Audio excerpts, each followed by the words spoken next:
नमस्कार, आप देख रहे हैं समाचार 18 न्यूज और आज हम ये खबर दिखाएंगे उत्तर प्रदेश के प्रयागराज से। भक्ति, रहस्य और चमत्कार, मनगढ़ के मंदिर की अनकही कहानी। आज हम आपको लेकर चलते हैं एक ऐसे दिव्य और भव्य स्थल की ओर जहां भक्तिभाव, अध्यात्म और शांति एक साथ मिलते हैं। हम बात कर रहे हैं उत्तर प्रदेश के प्रतापगढ़ जिले में स्थित मनगढ़ धाम की, जहां विराजमान है जगतगुरु श्री कृपालु जी महाराज द्वारा निर्मित भक्ति मंदिर। सनातन धर्म की गौरवशाली परंपरा को जीवंत करता यह मंदिर न केवल अपनी दिव्यता और वास्तुकला के लिए प्रसिद्ध है, बल्कि यहाँ की भक्ति और साधना का वातावरण भी आत्मा को छू जाता है। संगमरमर से निर्मित यह मंदिर 3 मंजिलों में विभाजित है, जहां भगवान राधा कृष्ण, सीताराम और भगवान शंकर की भव्य मूर्तियां प्रतिष्ठित हैं। इस भक्ति मंदिर की स्थापना जगतगुरु श्री कृपालु जी महाराज ने की थी, जो आध्यात्मिक जगत में पंचम जगतगुरु के रूप में विख्यात है। उन्होंने वेदों, उपनिषदों और भक्ति ग्रंथों की गहराइयों को सरल भाषा में जनता के सामने प्रस्तुत किया और भक्ति को हर हृदय तक पहुंचाया। प्रतापगढ़ जिले में स्थित मानगढ़ धाम न केवल उत्तर भारत बल्कि संपूर्ण देश के श्रद्धालुओं के लिए एक आध्यात्मिक केंद्र है। यह पावन धाम जगतगुरु श्री कृपालु जी महाराज द्वारा स्थापित किया गया था, जो विश्व के एकमात्र ऐसे संत हैं जिन्हें जगतगुरु तम की उपाधि मिली। भक्ति मंदिर की वास्तुकला एक अद्भुत मिश्रण है, जहां प्राचीन भारतीय शिल्पकला की झलक और आधुनिकता का सुंदर समन्वय देखने को मिलता है। पूरा मंदिर गुलाबी बलुआ पत्थरों और सफेद संगमरमर से निर्मित है। मंदिर की ऊंचाई लगभग 108 फीट है, जो इसे अत्यंत भव्य बनाती है। मंदिर के गर्भगृह में राधा कृष्ण की अत्यंत मनोहारी मूर्तियां विराजमान है। इन मूर्तियों की विशेषता यह है कि इन्हें एक ही पत्थर से तराशा गया है। मंदिर के दीवारों पर रामायण, महाभारत और भागवत के दृश्य बेहद सुंदर ढंग से चित्रित किए गए हैं। यहाँ भजन संध्या और संकीर्तन का आयोजन प्रतिदिन होता है, जिसमें देश विदेश से आए भक्त हिस्सा लेते हैं। प्रयागराज संवाददाता कुलदीप सिंह का विशेष रिपोर्ट। उत्तर प्रदेश के प्रयागराज से जिला संवाददाता कुलदीप सिंह की खास रिपोर्ट। नमस्कार, आप देख रहे हैं समाचार 18 न्यूज।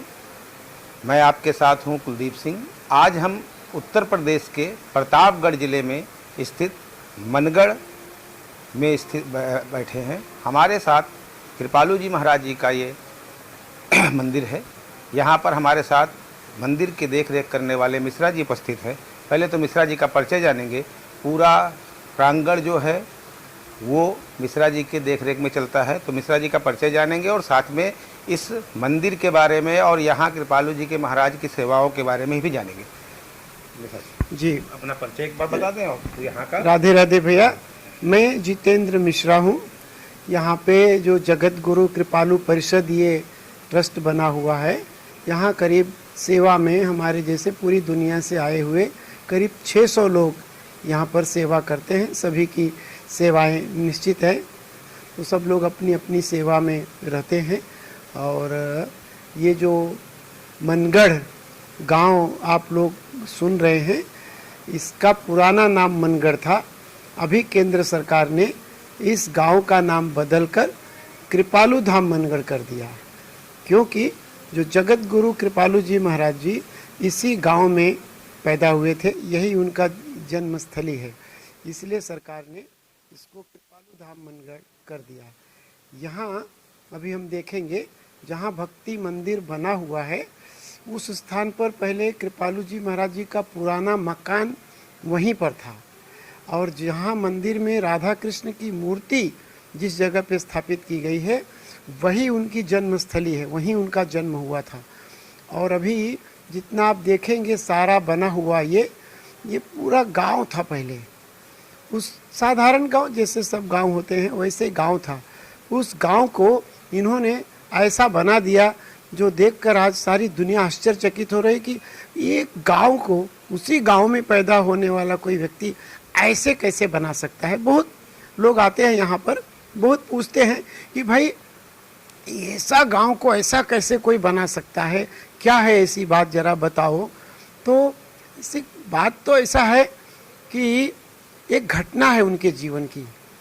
मुझे लगता है शायद उसी घटना के कारण ये सब परिवर्तन हुआ। यानी कृपालु जी महाराज जी बहुत बहुत बहुत विद्वान थे, और पहले तो ऐसे साधारण बताते रहते थे सबको, ज़्यादा वो अपना दिखावा नहीं करते थे ज्ञान का। लेकिन धीरे धीरे तो लोगों को पता चलता है कि भाई वो प्रतापगढ़ जिले में कोई एक राम कृपाल जी हैं, बहुत विद्वान हैं, सारा वेद शास्त्र कंठस्थ है, ये वो। फिर जगह जगह उन्होंने थोड़े चित्रकूट में, कानपुर में एक संत सम्मेलन वगैरह किए, वहाँ बोले, तो वहाँ भी लोगों को सुने जो लोग, तो उसकी चर्चा हुई और बड़े बड़े विद्वान सुने। तो ये सब बातें धीरे धीरे हमारे वाराणसी में एक काशी विद्वत परिषद है, वहाँ बड़े बड़े विद्वान, 500 बड़े बड़े मूर्धन्य विद्वान, उनको पता चला, लोग प्रशंसा किए। उनको विश्वास नहीं हुआ कि यार आप लोग अतिशयोक्ति कर रहे हो, इतना विद्वान कोई कैसे हो सकता है।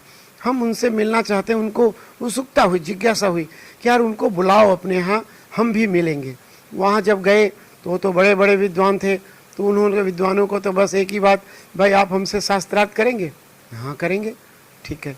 तो 500 विद्वान एक तरफ बैठे शास्त्रार्थ के लिए, कृपालु जी महाराज जी अकेले एक तरफ। विद्वानों ने शर्त रखी कि ये देखिए काशी विद्वत परिषद है, यहाँ संस्कृत में शास्त्रार्थ होगा, और पहले आप बोलिए, हम लोग बाद में बोलेंगे। वहाँ पे श्री महाराज जी संस्कृत में बोलना शुरू किए तो 9 दिन तक बोलते रहे, और पूरे 9 दिन के प्रवचन में 500 विद्वान में से एक भी विद्वान एक भी पॉइंट उनका काट नहीं सका। अब 9 दिन के बाद जब उनकी बारी आई, बोलिए, वो लोग ऐसे अवाक आश्चर्यचकित रह गए जो सुने थे। बोले अब क्या बोले, शास्त्रार्थ तो मनुष्य के साथ किया जाता है, आप कौन हैं हम समझ नहीं पा रहे हैं। हम विद्वान आपको जगत गुरु की पदवी देना चाहते हैं। तो उन्होंने 14 जनवरी 1957 को श्री महाराज जी को जगत गुरु तम की पदवी से विभूषित किए। जगत गुरु तम माने आज से लेकर 2500 साल तक भर में अभी तक हमारे देश में जितने जगत गुरु हुए हैं, पहले जगत गुरु तो शंकराचार्य जी हैं, निम्बारकाचार्य जी, दूसरे तीसरे रामानुजाचार्य जी, चौथे माधवाचार्य जी, 4 जगत गुरु पहले हो चुके हैं। मूल जगत गुरु माने जो पूरे देश में भ्रमण करें और सारे विद्वानों को अपनी ज्ञान से परास्त करें, उन्हें जगत गुरु बनाया जाता है। तो पहले तो जगत गुरु पूरे देश में घूम घूम के शास्त्रार्थ करते थे, शंकराचार्य जी वगैरह, और सबको हराते थे। तब भाई सबको हरा दिया, अब जगत गुरु बने मूल। वैसे गद्दीधारी तो उनकी गद्दियाँ चलती हैं, तो उस पर अब जो बैठ रहा है वो भी जगत गुरु अपना आगे लिखते हैं, लेकिन वो नहीं, मूल जगत गुरु ज्ञान के आधार पे। तो उन विद्वानों ने कहा जो पहले के 4 हुए हैं, आप पंचम हुए, 5वें, लेकिन उन 5 में भी आप सर्वोत्तम हैं, इसलिए हम आपको जगत गुरुतम पदवी दे रहे हैं। बस ये जो घटना हुई, सारी जो लोग पढ़े सुने, पेपरों में छपा, ये वो सब देखे, ओ कौन है भाई, कौन है, चलो चलो देखे धीरे धीरे लोग यहाँ गांव में आने लगे न। उस समय यहाँ लाए कि भाई चलो ऐसे विद्वान से देखे हम कि भाई कौन इतना विद्वान है। 500 विद्वानों को अकेले ऐसे हराया है, और वो लोग कुछ बोल नहीं पाए। 500 लोग बीच में न कोई पॉइंट काट पाए, न कुछ बोल पाए, बस 9 दिन खाली से सुनते ही रह गए, बोल ही नहीं पाए। ऐसे क्या सुन रहे हैं, किसको हम देख रहे हैं।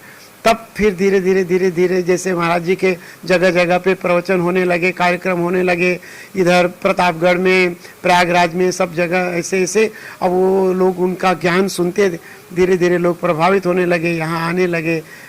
इस समय शुरुआत में तो न लाइट थी, न बिजली थी, न कोई बैठने का इंतजाम था। धीरे धीरे भीड़ बढ़ी, तब महाराज जी बोले यहाँ पे थोड़ा कुछ करना चाहिए, कोई बैठने का इंतजाम करना चाहिए। फिर एक गांव वालों को रिक्वेस्ट करके उनकी ज़मीन थोड़ा लेके उनको दूसरी जगह दे के छोटा सा हॉल बनवाए, और वहीं पे कीर्तन उर्तन थोड़ा चालू किए। धीरे धीरे लोग आते ही गए, बढ़ते ही गए, बढ़ता ही गया, हॉल छोटा पड़ गया। तब एक दूसरा हॉल बनवाए। पहले वाले हॉल में तो करीब 500 लोग बैठ सकते थे, लेकिन जब बढ़ गए लोग आने वाले, तब दूसरा हॉल बनवाए, उसमें 2000 लोग बैठ सकते थे। और प्रचार बढ़ा और लोग आए, तब महाराज जी ने एक तीसरा हॉल बनवाया जिसको कहते हैं भक्ति भवन। उसमें 15,000 लोग बैठ सकते हैं। पूरे विश्व में ऐसा हॉल नहीं है। पूरे हॉल में एक भी पिलर नहीं है। 350 फुट का उसका छत का डायमीटर है। आरसीसी में बना हुआ है। जो देखता है देखते रह जाता है, ये हम क्या देख रहे हैं। ऐसा हॉल दुनिया में कहीं कोई बना नहीं। और अब फिर वहाँ पे सत्संग कार्यक्रम होने लगा। 10-10, 15-15 हज़ार लोग त्योहारों पे आने लगे। अब फिर आगे समस्या होने लगी कि भाई इन सब के यहाँ पे रहने वहने का इंतज़ाम किया जाए। फिर धीरे धीरे गांव वालों को रिक्वेस्ट करके सारे गांव वालों को दूसरी जगह शिफ्ट करके उनको अपनी ज़मीन दे के उनका मकान बनवा के, करीब 3 किलोमीटर का गांव है, उसको पूरा उन्होंने धीरे धीरे गांव वालों से लिया, उनको बाहर की ओर सेट किया। और ये पूरा जो है आश्रम, ये ट्रस्ट यहाँ पे उन्होंने बनवाया। उनकी एक पुस्तक है प्रेम रस सिद्धांत, जिसमें कि उनकी फ़िलॉसफी लिखी हुई है कि ऐसा क्या उन्होंने दुनिया को संदेश दिया है कि ऐसा दुनिया के लाखों लोग, पूरे विश्व के लोग इतने उनके से आकर्षित हैं, प्रभावित हैं, उतना हृदय पे उनके असर करता है उनकी वाणी, उनका ज्ञान, कि हम भी उसी में एक हैं, हम भी उसी में से आ गए यहाँ पे महाराज जी की सेवा में। और बहुत है यहाँ पे, से हम तो यहाँ पे इसी साधारण। ये जो राधा कृष्ण मंदिर बना हुआ है जो मथुरा की तर्ज पे, थोड़ा इसके बारे में बताएं आप। ये भक्ति मंदिर बना है और यही कृपालु जी महाराज जी ने वृंदावन में भी प्रेम मंदिर बनवाया है। जो प्रेम मंदिर देख रहा है आप तो सुने होंगे, क्यों तो लोग कह रहे हैं कि ऐसा मंदिर ही दुनिया में नहीं है। ये प्रेम मंदिर उन्होंने बनवाया, ये भक्ति मंदिर बनवाए हैं। इस भक्ति मंदिर के बारे में थोड़ा समझो।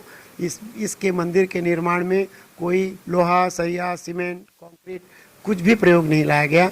सब एक दूसरे पत्थर को पत्थर में लॉक किया हुआ है और अंदर ही पत्थरों को कॉपर की रॉड से भी लॉक किया हुआ है। इसमें काले कलर के ग्रेनाइट के खंभे लगे हैं। लोग कहते हैं ऐसे खंभे आज तक सारी दुनिया में किसी मंदिर में नहीं लगे हैं। और मंदिर के अंदर के गर्भगृह के दरवाजे चंदन की लकड़ी से बनाए गए हैं। मंदिर के ऊपर जो शिखर बने हैं सब शिखर सोने के बने हैं। और मंदिर की दीवारों पे जो उन्होंने इनले पच्चीकारी वगैरह जो करी है प्रीशियस स्टोन से, वो देखने लायक है। बहुत ही उत्कृष्ट जो अपने वास्तुकला शिल्प कला का जो नमूना है मंदिर में, उसको बहुत ही बारीकी से प्रस्तुत किया गया है। वहाँ पे मंदिर में ऊपर देखेंगे फॉल सीलिंग छत है, उस पर ग्रेनाइट लगा के, ग्रेनाइट को काट के उसमें सोना पिघला के सोने से पेंटिंग की गई है। यानी जो लोग मंदिर देखते हैं कहते हैं कि हमने मंदिर नहीं देखा, इतना बढ़िया और इतनी उत्कृष्ट इसमें कलाकृति और इतनी बारीकी से सब काम किया है। ऐसी सजावट है, ऐसी मूर्तियां हैं, ऐसा लगता है कि जैसे साक्षात भगवान खड़े हैं। ऐसी मूर्तियों में वो जान है, जैसे ऐसे मूर्ति नहीं है, साक्षात भगवान यहाँ है। तो आप देख रहे थे मिश्रा जी मनगढ़ में स्थित राधा कृष्ण की मूर्ति के बारे में, कृपालु महाराज जी के बारे में बता रहे थे आप लोगों को। इसके आगे अभी एक एक करके हम आपको सारे मंदिरों का दर्शन कराने वाले हैं। मनगढ़ के अंदर क्या क्या चीज़ें कहाँ स्थित हैं, क्या उसका पुरातत्व से समानता है, उसके बारे में भी आपको बताएंगे। तो एक एक करके मनगढ़ के अंदर स्थित सभी चीज़ों को आपको क्रम से दिखाएंगे। कैमरामैन श्रीकांत पांडे के साथ संवाददाता कुलदीप सिंह, प्रयागराज।